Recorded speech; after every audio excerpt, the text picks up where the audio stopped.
Bismillahirrahmanirrahim. Kita cuba satu lagi eksperimen untuk pembangunan Android apps menggunakan Flutter. Tapi sebenarnya kaedah ini adalah untuk semua pembangunan lah, ataupun pembangunan apps menggunakan apa-apa tools pun memang kita perlukan lah untuk kita download, atau bukan download, untuk kita test, uji lari pada telefon sebenar Android kita. So memang dalam Android Studio dia dah sediakan satu facilities, kemudahan yang nama dia Android Emulator. Emulator ni apa? Kita akan run satu phone Android dalam kita punya PC. Cumanya kalau kita lihat daripada task manager ni, kalau dalam Windows korang boleh tengok dalam task manager, bila korang run Android emulator, korang akan nampak resources yang digunakan tu sangatlah tinggi. Sebab apa? Sebab Android emulator ni sebenarnya adalah satu machine lain. Maksudnya kita buat virtualization kat sini. Jadi contoh macam ni, kita akan segregate 5 ke 6 ke gig untuk digunakan dedicated kepada kita punya phone. Dan RAM kita pula memang akan diguna banyak lah. Diguna banyak. Dan kalau kita perhatikan Android Studio pun kita dah gunakan banyak RAM. Android Studio pun kita dah banyak gunakan RAM. Jadi sebab tu kita cadangkan minimum untuk pembangunan Android menggunakan 8 megabyte 8 gig RAM. 8 gig RAM itu minimal lah. Kalau dapat 16 lagi bagus lah. So kalau kita perhatikan kat sini, dia akan banyak memakan resources dalam komputer kita, RAM kita, especially RAM lah. Dia akan banyak guna RAM kita. Kalau korang guna SSD, mungkin SSD tu boleh bantu RAM. Tapi kalau korang guna hard disk, memang kalau 4 gig tu kau memang tak jalan lah kau punya development sangat, pasal dia memang lagging teruk lah. So nanti kita lihat requirement dia. Yang mana requirement dia, kalau kita nak connect daripada phone, nak connect phone kepada kita punya laptop, supaya kita boleh gunakan phone kita ni sebagai dedicated testing device, dedicated testing device. So kita perlu on kan debugging mode dalam PC. Dalam PC. Dalam phone. Dalam phone.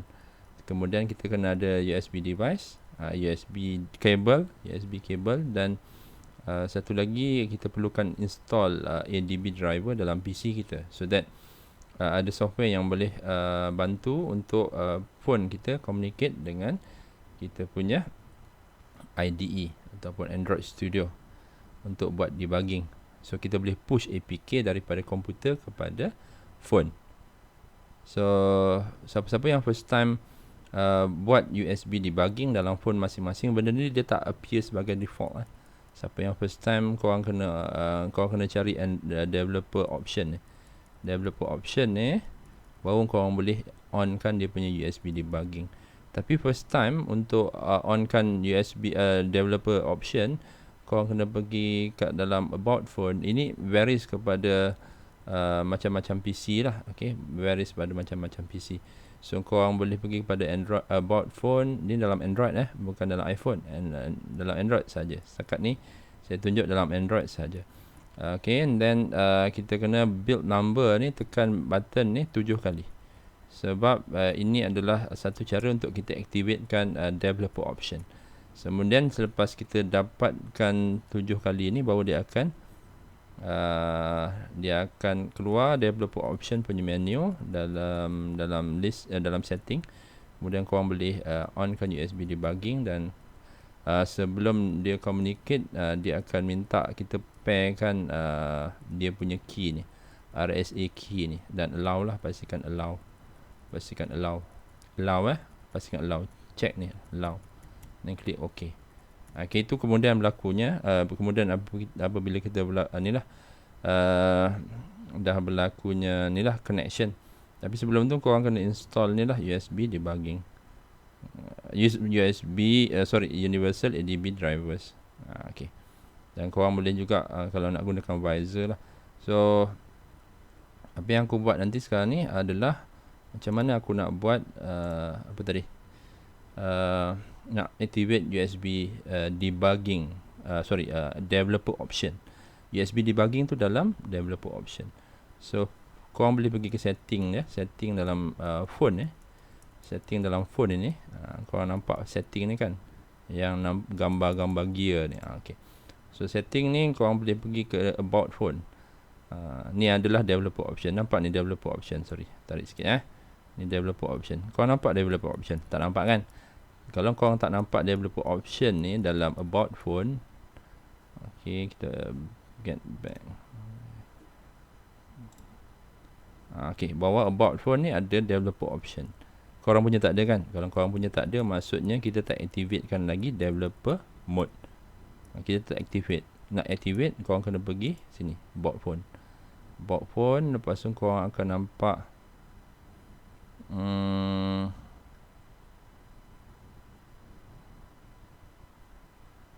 software information. Software information. Okay, dan korang akan nampak build number. So ini varies setiap phone tu berbeza. Korang guna Xiaomi ke Realme, korang guna Oppo, memang dia mungkin slightly different. Sebab kadang-kadang dia tak guna 100% yang vanilla PHP, vanilla Android. Mungkin dia dah tweak dengan UI dia. Okay, macam ni dia dah keluar, you already have been a developer. Tapi kalau first time korang kena tekan ni 7 kali. 1 2 3 4 5 6 7 8 7. Okay, 7. Lepas korang tekan 7, and then basically korang dah ready lah, dan dia akan keluar option kat sini, developer options. Bila korang dah ada developer option, bila korang dah ada developer option di sini, korang boleh klik dan activatekan mana USB debugging. Ni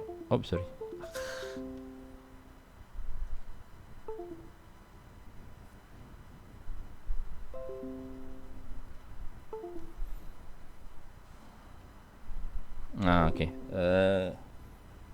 Korang kena klik pada USB debugging, and then ni USB debugging, then korang akan dapat lah dia punya apa, okay, baru korang akan dapat dia punya connection kepada apa, kepada daripada PC kepada phone. So kemudian baru korang akan install ni lah, apa namanya ni,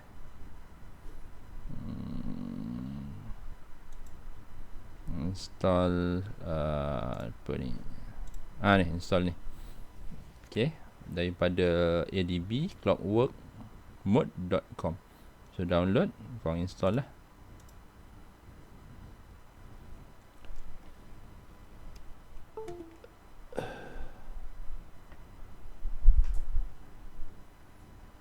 Okay, next. Ni simple je lah, bla bla bla. Kau just next je. Everyone.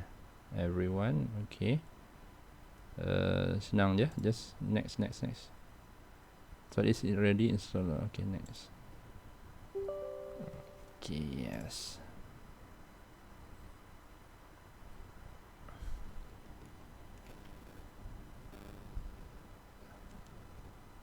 So ni ada satu contoh phone yang belum lagi di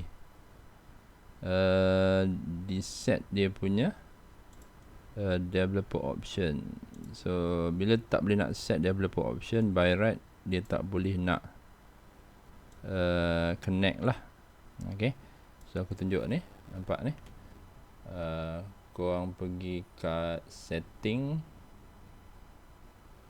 Mana setting? Okay, nampak setting ni. Ke depan sikit, pergi kat setting, pergi kat Sistem bawah tu aku ada nampak sistem. Tak boleh nampak lah sistem. Dan kita ada about phone. Pasal ni terbalik kan, about phone.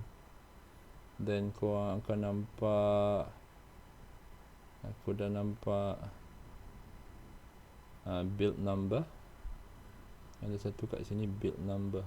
Sorry, bukan tu, build number. Okay, ni build number ni. Aku tekan mana? Okay, dalam build number ni korang tekan apa? 7 kali.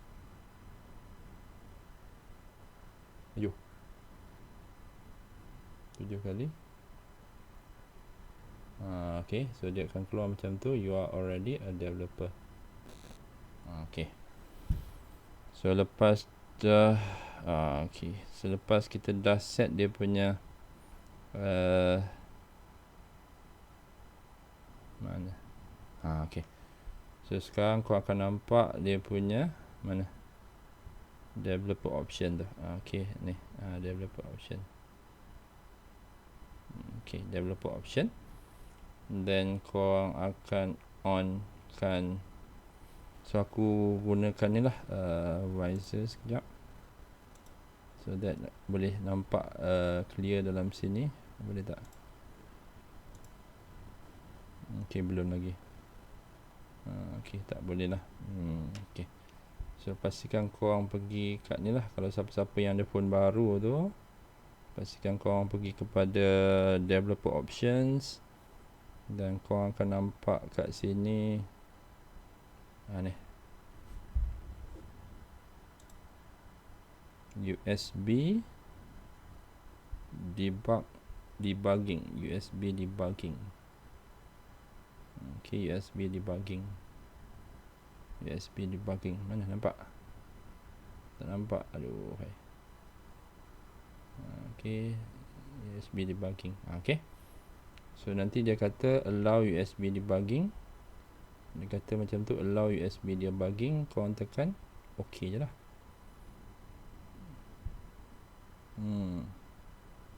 OK. So boleh tak kita connect dengan kita punya phone? Tak boleh lagi. Okay, apa yang aku akan buat adalah aku akan cabut kabel, USB kabel, kemudian cucuk balik lah, masukkan balik, sambungkan balik. Kalau nothing happen, then kau punya USB tak boleh pakai lah.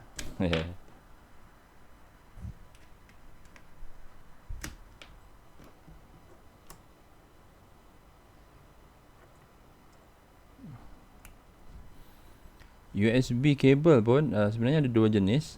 Satu adalah apa nama itu?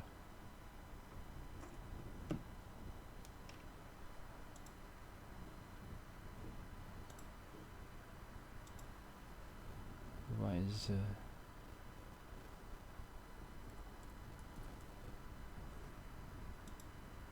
USB phone pun kadang-kadang ada dua jenis. Satu phone ataupun kabel USB kabel. Kabel yang khas untuk charging, yang biasanya datang bersama dengan kita punya power bank. Dan satu lagi adalah USB data cable. So korang kena cari USB data cable.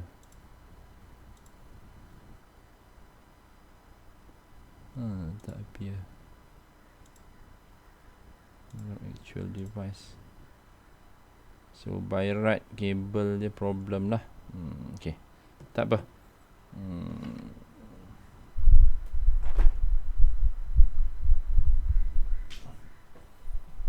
Okay, kita cuba lagi satu phone. Okay.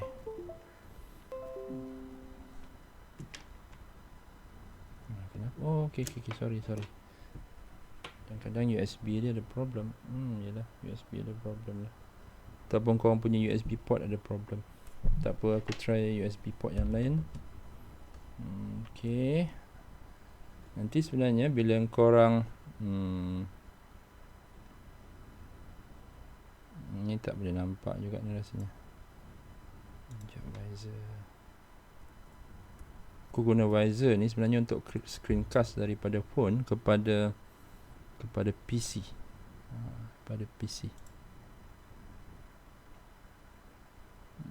Okay. Aku tunjuk sikit. Besarkan sikit. So korang akan dapat lebih kurang macam ni. Ni. Ini untuk first time lah. Allow USB debugging. Lepas tu korang akan nampak dia punya RSA key. Okay, korang kena lalu proses tu dan korang kena klik allow. Allow. Sekejap offkan sekejap lampu ni. Nampak tak? Allow. Then klik OK. Korang kena allow dan klik OK. Dia ada kata allow USB charging. Lepas tu ada mention RSA key fingerprint. Okay, so yang tu kau klik OK. Klik OK. Klik OK lah. OK.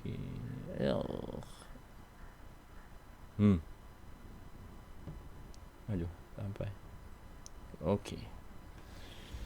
So bila klik OK dan allow, nanti baru kau akan nampak PC ni daripada phone. So korang nak nampak PC daripada phone, korang kena install visor lah. Kalau kau nak masukkan screencasting daripada phone kepada Android, korang boleh gunakan sama ada visor lah, antara contoh dia. So kita boleh view dalam visor. Visor ni aku ada tunjuk dalam tutorial sebelum ni. Ni. So korang pastikan ni USB ni on. Macam mana? Pergi ke developer option dan pergi kepada USB on. Mana tadi? Ni USB, korang kena on. USB kena on. Developer option, klik ni developer option dan pastikan USB on. Okay, on. So kalau korang tak nampak developer option ni, dalam setting Android, pastikan korang pergi dulu kepada about phone dan kemudian korang pergi tekan 7 kali pada mana tadi build number. Ni yang ni kau kena tekan 7 kali. Okey, 7 kali pada build number. Okey, 7 kali so kemudian baru korang akan nampak developer option. Lepas developer option, korang connect kepada USB. Ni USB, korang kena connect kepada USB ni. Nampak ni USB ni. Okey, connect dengan USB. Jangan connect kepada phone saja. USB kena connect phone dengan PC. Okey. Kalau USB connect dengan phone saja tak ke mana. Korang kena connect USB dengan PC. So apa lagi? Okey. So pastikan install yang ni juga, Universal ADB driver pada korang punya PC. Dan yang terakhirnya adalah inilah korang boleh kalau korang nak gunakan visor, especially kalau korang buat training, nak gunakan visor ni so that phone display tu boleh nampak pada PC dan boleh nampak kepada audience dan korang boleh guna visor lah. Ni antara yang aku suka lah, visor. Korang boleh rujuk kat sini lah dalam bit.ly/fstmmobs. Okay, so setakat tu saja. Anything, korang subscribe dulu kita punya channel dalam FSTM Quiz YouTube. Ada apa-apa soalan, korang komen kat bawah. Ada apa-apa isu, korang komen kat bawah. InsyaAllah kita akan come back to you. Okay, bye. Assalamualaikum warahmatullahi wabarakatuh.